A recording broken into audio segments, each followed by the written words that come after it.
Good evening, sir. I'm Arshanju from CSC department. Today, my topic is about causes and types of conflicts in our organization. Firstly, let us know what's meant by a conflict. A conflict is a disagreement between two peoples. Like in an organization, we are only not the person who are gonna be in there. In an organization, there are a lot of different peoples who work with us. So definitely, uh, an individual have an individual perspective. So in an organization we have a lot of people, definitely there will be a lot of conflicts. So firstly, understanding organizational conflict in organizations is inevitable, arising when one party perceives that another has negatively affected, or it is about negatively affect something they care about. Studies reveal that employees spend approximately 2.8 hours per week managing conflict, costing US companies an estimated of $359 billions annually. This presentation aims to explore the root causes and various types of organizational conflict, emphasizing the importance of understanding these dynamics for effective management and organizational well-being. By identifying these elements, we can devise strategies to foster constructive resolutions and alleviate conflicts for positive growth. So, sources of organizational conflict. Communication. Communication factor. Communication is the most important thing for a conflict. Like, if we had a miscommunication, we'll get a major conflict. Like miscommunication, misunderstandings, and the way you convince the matter or the topic will cause them conflicts. So let us know what are the sources of organizational conflicts. Firstly, communication factors. Communication barriers. Poor communication stand out as a primary instigator of organizational conflict. Up to 70% of business project fails due to ineffective communication.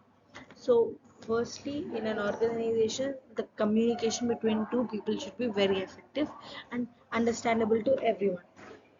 So, and misunderstandings. So, this is the main reason for conflict we all face, not only in our personal life, also in an organization.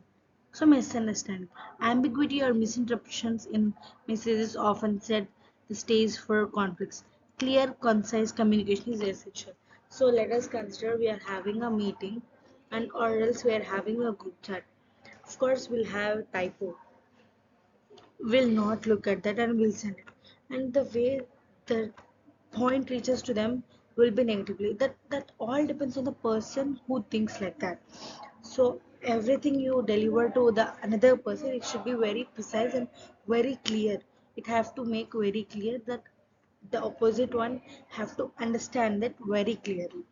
So, filtering, manipulating information to appear more favorable can be a breed mistrust and conflict within terms and departments. So, manipulation information also causes a main reason for conflicts. Like you tell me something and I go and tell them another thing. It causes misunderstanding between the A person and a C person. The main reason is I person B is manipulating them and misguiding the information. So sources of organize. So another this is a second factor, that which is structural factor. So task interdependence. When term teams rely on each other, delay and missed deadlines can cause conflicts due to the interconnected nature of tasks. Firstly, when we are in a team, we should have a good communication, good unity. If we don't have a good unity, good communication, of course, like if we are group of four people, if we don't have a good communication, we don't know what the another person is doing, and we'll do our work. We don't know what are the deadlines, we don't know what are the things. So communication and unity plays a vital role. Specialization. Narrow job roles can hinder understandings of other responsibilities, leading to potential misunderstanding and confliction. Resource scarcity. A competition for limited resources such as budget, equipment, or personal personal frequently ignites conflict among employees and departments.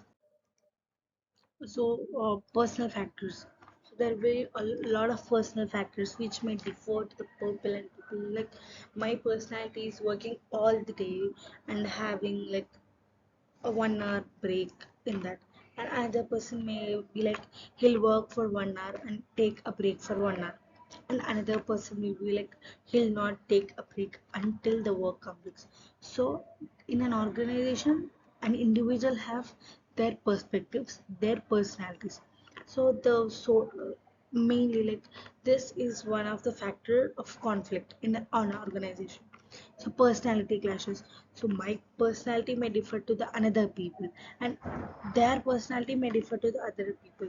So in that, some clashes will occur to the people and people, like incompatible personalities and conflicting work styles often spark interpersonal friction and escalate into conflict. As I said now, so I may work for a 2 hours and take a half an hour break. I may like again like that, and another person be like he'll work for the whole like 3 4 hours and he'll take 1 hour break and again start working for 3 4 hours, and another person be like he'll not take a break until the day completes or the work completes. So we may have different personalities, like if I have assigned some work to them and they may give it lately, but they'll give the output end of the day. So there we'll get some personality clashes, like the work side of the people will be different. And so firstly, there's no person like we cannot think that that person is compatible or that person is incompatible. We may have different styles, we may have different working patterns. So having said that, differing values. So values, like it is not said that everyone should follow the same values. We may have different values, at that values may not be acceptable or may not be like the thing that it's not right. So in that case also we may get some uh, conflicts, emotions. These is the main thing, like we there are some people who may like express their thing with emotions, like if they're anger they may cry or like that. So strong negative emotions like anger and frustration. See, if we are in the team lead position or something, if we show some anger on him, of course, the opposite person may take it or may not be taken. If he takes it and he thinks that it's for our sake, it will be very good. But if he takes it as an ego and some prestige issue, we cannot do anything. Like research shows most of 60% of workplace conflicts are emotions. The main emotion which comes is anger and frustration. If a person is working from like if a person is working a lot, of course he may frustrate on something, but it's okay to show our emotions, and the opposite person should be ready to take it. If they are not ready to take it, we should not express our emotions. Like we have to understand their thing, their perspective also. So maybe sometimes showing anger on some people may be good. If you are in a top position, you have a full right to like give some anger, but because you are leading them, they have to do what you said in a comfort zone firstly. And if you both are in the same level, or if you are junior than them, you doesn't have anything to tell to them. Like we should not angry on them. That's what I'm trying to tell. And types of conflicts. So there are some different types of conflicts. Let us learn about it. Task conflict. Task conflict involves disagreements about the content and objectives of work. If I have done and now I am giving this seminar, it doesn't mean that everyone, like in our class we have 72 people, and it doesn't mean that all the 72 people should like this. Some may like it, some may not like it. So it all depends on them, and if they express it, it of course causes to a big conflict. When managed correctly, task conflict can foster healthy discussion and encourage innovation within teams. Studies show that low to moderate level of task conflict can improve team performance by approximately 15%. Yeah, of course, like if we have conflicts with someone, like we'll be like if the person is in our team will not do the work and the work may be delayed. So without conflicts we can do the work very fastly. Relationship conflict. Let us know the relationship conflict. Definitely. First, let us know what is mean by relationship conflict. Relationship conflict involves interpersonal friction, tension, and animosity among team members. What are the impacts of this? This form of conflict is typically dysfunctional, hindering overall performance and contributing to high tensed stress level. Consequences. What are the consequences of relationship conflict? Relationship conflict can decrease job satisfaction by 30% and increases turnover 25%, impacting stability. Of course, the relationship between the other person should be very friendly. Like if you are friendly with them, we'll be in a comfort zone and we'll do the work very easy. If we feel like we cannot talk to them, we cannot do them, and we cannot like if we have a doubt also, we may not go to them and ask them like clearly.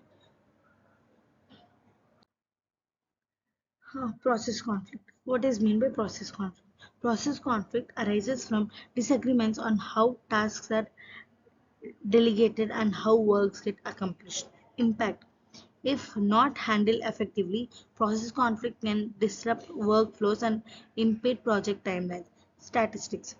Teams exploring high levels of process conflict spend approximately 20% more on coordination activities.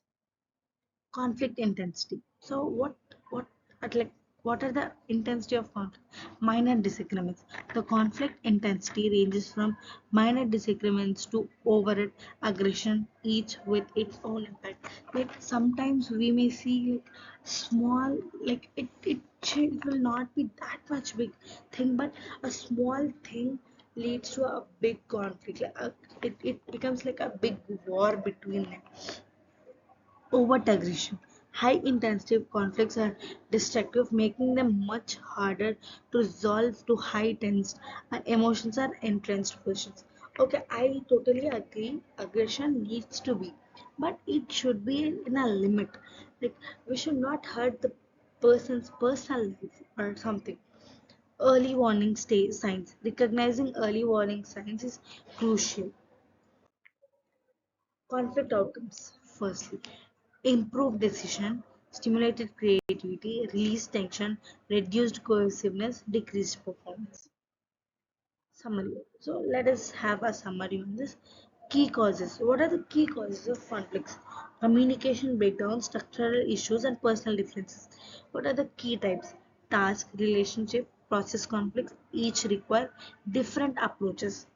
Resolution strategies. Early invention, clear communication, and conflict resolution. Communication plays a vital role in conflicts. It, whatever the conflict may be, you have to communicate to the people very properly.